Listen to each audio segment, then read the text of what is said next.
I'm Chua. I work for Klaasen Lighting Design as a Senior Design Manager. KLD has offices in Singapore, Perth, Shanghai, and Jakarta, and I'm based in Singapore. I was an architecture student, so I have always been interested in creating spaces for people. But after 3 years of university and 1 year of internship in 2 architecture firms, I had some doubts whether I really wanted to pursue a life of an architect. So when I went back to do my master's, I was really demotivated at a point of time. So I took leave to find a job, and I went into something really specialized. It's water fountain design.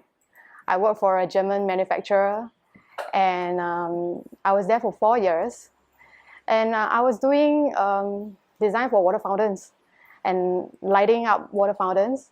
While I was there, it was interesting to do million-dollar fountain projects. I felt that I wasn't really contributing at a intrinsic level for design. One day I saw the job ad for lighting designer. I thought it was interesting, so I applied. So here I am. I work in sort of many types of projects, be it interior or exterior lighting. But I think majority of our jobs are hospitality. Yeah, so for example, right now I'm working on 3 resort projects in India. And then I have 1 resort project in Maldives and another one in Kuching, Malaysia. I'm also doing a facade and landscape lighting design for a town in Beijing. And I've just finished an office project in Manila. I think rather than a specific type of project, I like to work on a project where the designers are creative and collaborative. It's because whether it's a small project or a large project, I feel that we have to put in the same amount of effort. So when you work in a team where people listen to you and they work with you to come up with something nice, I think that's what I like. Regarding what I don't like, I think I don't really like projects that I have to deal with achieving lux levels, because I feel that this kind of requirements often stifles the design process.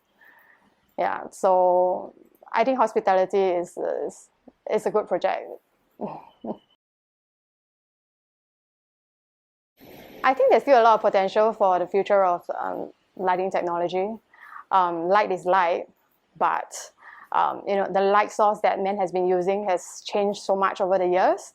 It may be LED now, but who knows? Maybe we can find something even more compatible to the human body. Because right now, artificial lighting, it's still a bit of a distance to natural light sources.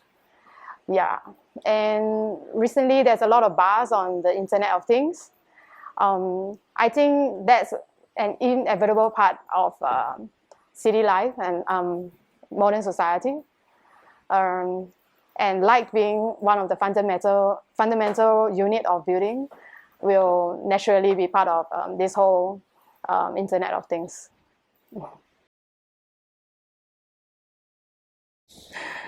I think if I have unlimited budget and time, I'd like to research on how lighting can improve eyesight and our well-being. There has already been a lot of studies that show that because of exposure to certain artificial light sources, there's an increase of eye diseases.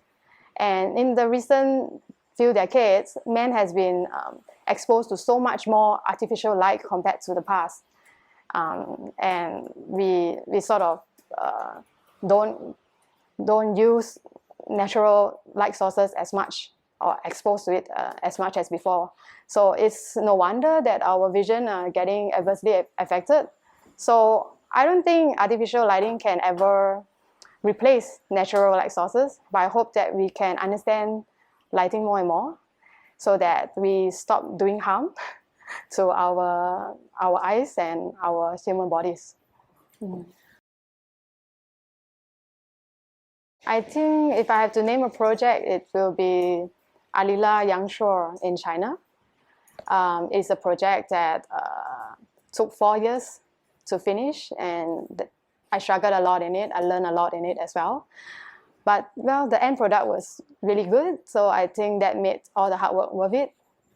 Yeah, we spent a lot of nights doing mock-ups and light testing. Yeah, but I think that whole process was necessary to get the final effect that we have today.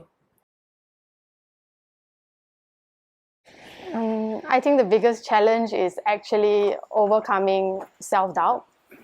Yeah, because I think lighting designers often get attacked by different people in a project, be it from a technical point of view or from a design point of view. So sometimes when you deal with difficult people, it really makes you feel like, it makes me feel very tired, and sometimes I want to give up. But I mean, when you endure it, you realize that, yeah, you will see the fruit of your labor.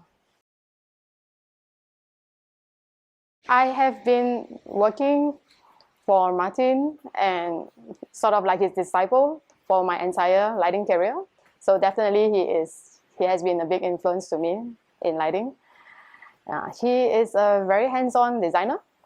I have seen that when we go to site together, and he leads by example. That's what I like.